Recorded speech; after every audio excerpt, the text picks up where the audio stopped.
1, 2, 3, 4. Because of us, things came together.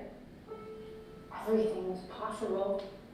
I had not known before us that every vein in my body was capable of carrying light. Like a river seen from a train makes a channel of sky etch itself deep into the landscape.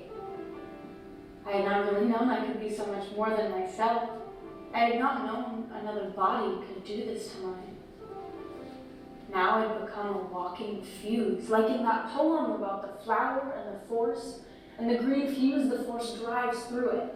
The force that blasts the roots of trees was blasting the roots of me. I was like a species that hadn't even realized it lived in a near desert till one day its taproot hit water. Now I had taken a whole new shape. No, I had taken the shape I was always supposed to. The shape that let me hold my head high. Me, Anthea Gunn, head turned towards the sun. My father fulfilled his vows to the gods and called me Iphis, his grandfather's name. This pleased my mother because it was used for either sex and meant she could use it without deceit. So the falsehood, inspired by her motherly instinct, went undetected. The child was always dressed as a boy, and whether you'd think her a girl or a boy, her form and features were lovely to look at.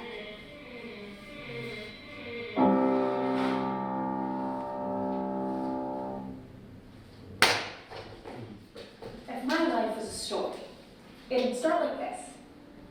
Before she left, my mother gave me a compass. But when I tried to use it, when I was really far out, lost at sea, the compass didn't work. So I tried the other compass, the one that my father had given me before he left. But that compass was broken too.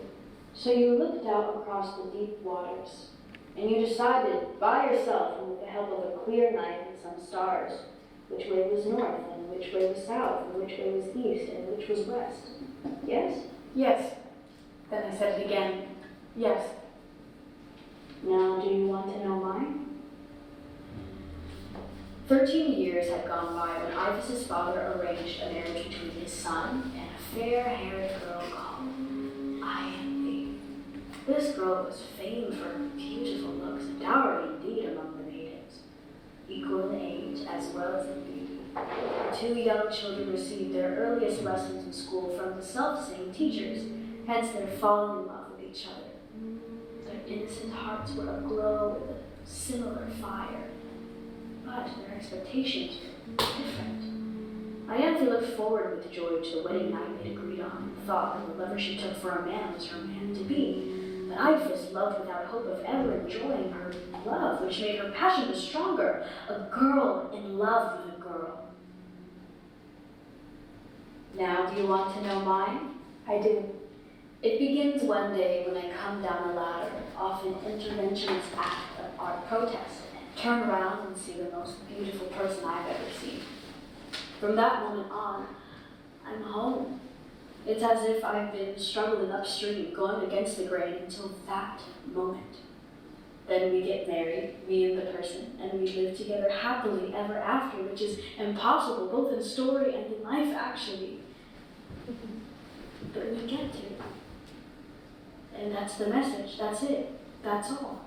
What sort of story is that? A very fishy sort. It sounds a bit lightweight as stories go. I can be heavy-handed if you want, she said. Fancy a bit of heavy-handing? Or would you prefer something lighter? You choose. Then she held me tight. Lo and behold. Very artful, you. Oh, what will become of me now? I'm possessed by a love that no one has heard of, a new kind of passion, a monstrous desire. If heaven had truly wanted to spare me, it ought to have done so. If not, and the gods were out to destroy me, it might at least have sent me some natural normal affliction. Cows never burn with desire for cows, nor bears for bears. Ewes are attracted to rams, and every stag has his hind. The same with the mating of birds. Throughout the animal kingdom, the female is never smitten with passionate love for a female. wish I had never been born a woman. I wish I were dead.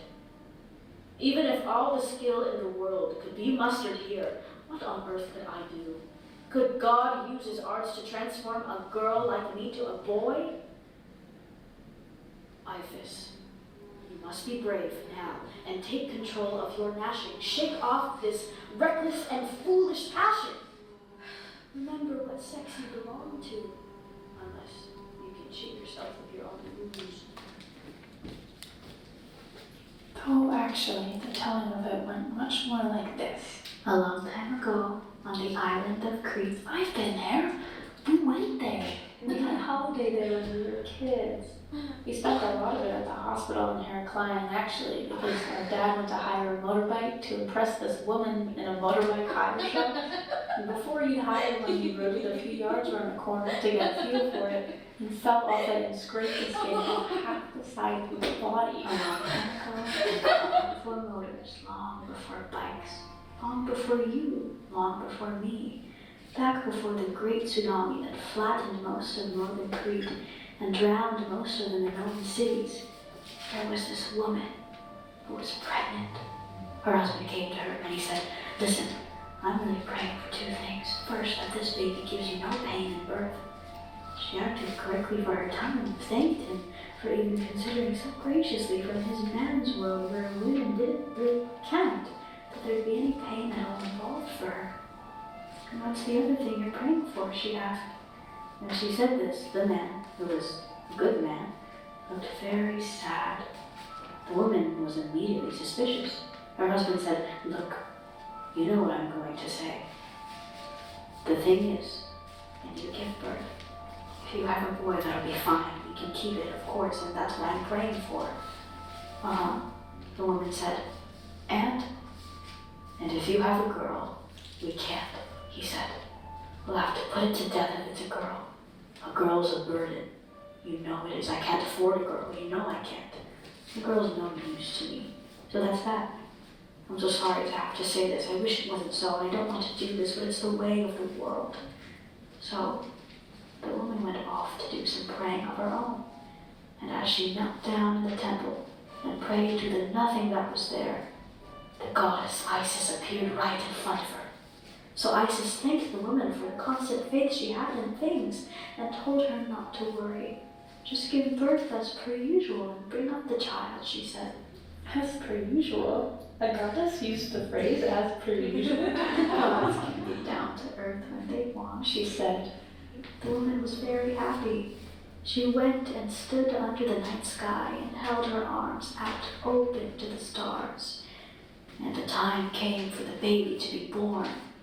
And out it came. And it was a girl, Of course. and to keep her child, the wife brought her up as a boy.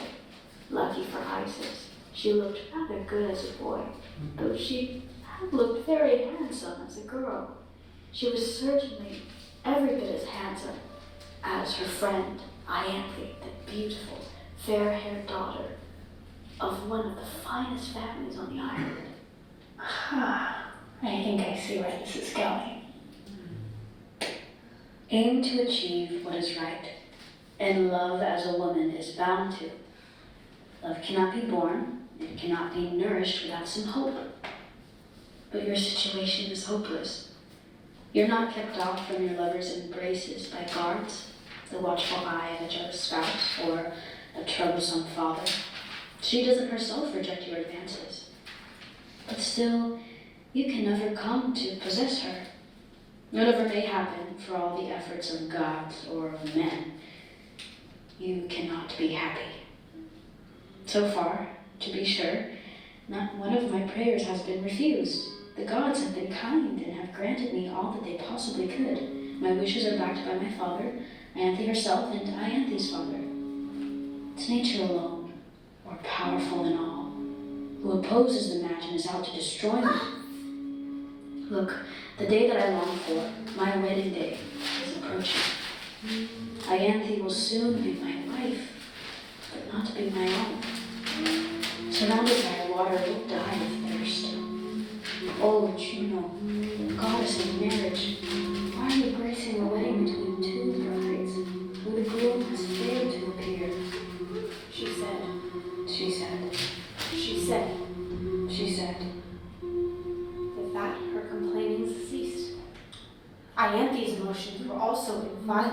onward. She prayed to God to speed his arrival. Her longing was matched by the fear which troubled the mother of Iphis, who kept postponing the marriage and playing for time by pretending illness or pleading omens and dreams. But soon her fictitious excuses were all used up. The moment for lighting the torches was almost upon them, and only a day remained. She clung to the altar of Isis.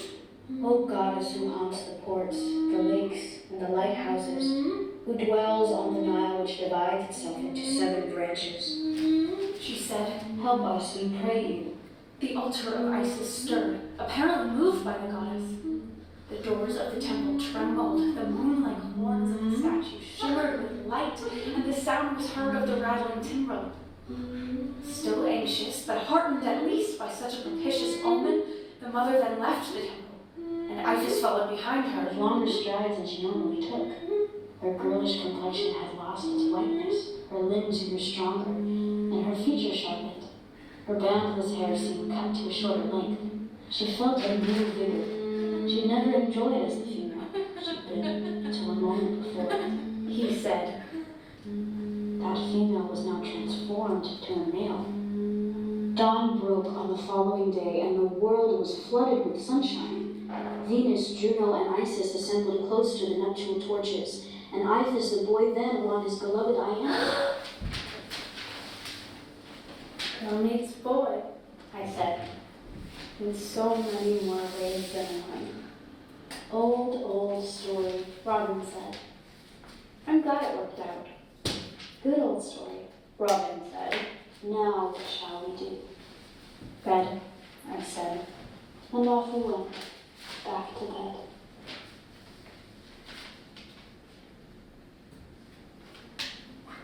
We were tangled in each other's arms so that I wasn't sure whose hand that was by my head. Was it hers or mine? I moved my hand. The hand by my head didn't move. She saw me looking at it. It's yours.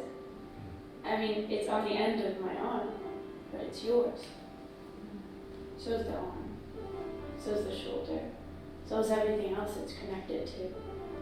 Her hand opened me. Then her hand became a wing. And everything about me became a wing, a single wing. And she was the other wing. We were a bird. We were a bird that could sing Mozart. It was a music I recognized. It was both deep and light. Then it changed into a music I'd never heard before, so new to me that it made me airborne. I was nothing but the notes she was playing, held in air. Then I saw her smile so close to my eyes that there was nothing to see but the smile. And the thought came into my head that I'd never been inside a smile before. Who'd have thought being inside a smile would be so ancient and so modern both at once? Was that tongue? Was that what they meant when they said flames had tongues? Was I melting? Would I melt? Was I gold? Was I magnesium? Was I briny where my whole inside's a piece of sea? Was I nothing but salty water with a mind of its own? Was I some kind of fountain? Was I the force of water through stone? I was hard all right, and then I was sinew. I was a snake. I changed stone to snake in 3 simple moves. Stoke, stake, snake. Then I was a tree whose branches were all budded knots. And what were those felty buds? Were they antlers? Were antlers really growing out of both of us? Was my whole front furring over? And were we the same pelt? Were our hands black shining hoofs? Were we kicking? Were we bitten? Were our heads locked into each other to the death? Will we break open? I was a she, was a he, was a we. Were a girl and a girl and a boy and a boy. We were blades. We were a knife that could cut through myth. We were 2 knives thrown by a magician or arrows fired by a god. We hit heart, we hit home. We were the tail of a fish, or the reek of a cat, or the beak of a bird, or the feather that mastered gravity. Were high above every landscape, then down deep in the purple haze of the heather were roaming and a gloaming and a brash, unending Scottish piece of perfect jigging, reeling, real. Can we really keep this up? This fast? This high, this happy, round again, another notch higher. Ugh! The perfect jigsaw fit of one into the curve of another, as if a hilltop into sky. Was that a thistle? I got up to get us a drink of water, and as I stood in the kitchen in the early morning light, running the water out of the tap, I looked out at the hills at the back of the town, at the trees on the hills, at the bushes in the garden, at the birds, at the brand new leaves on the branch, at a cat on the fence, at the bits of wood that made the fence. And I wondered if everything I saw, if maybe every landscape we casually glanced at, was the outcome of an ecstasy we didn't even know was happening. A love act moving at a speed slow and steady enough for us to be deceived into thinking it was just everyday reality.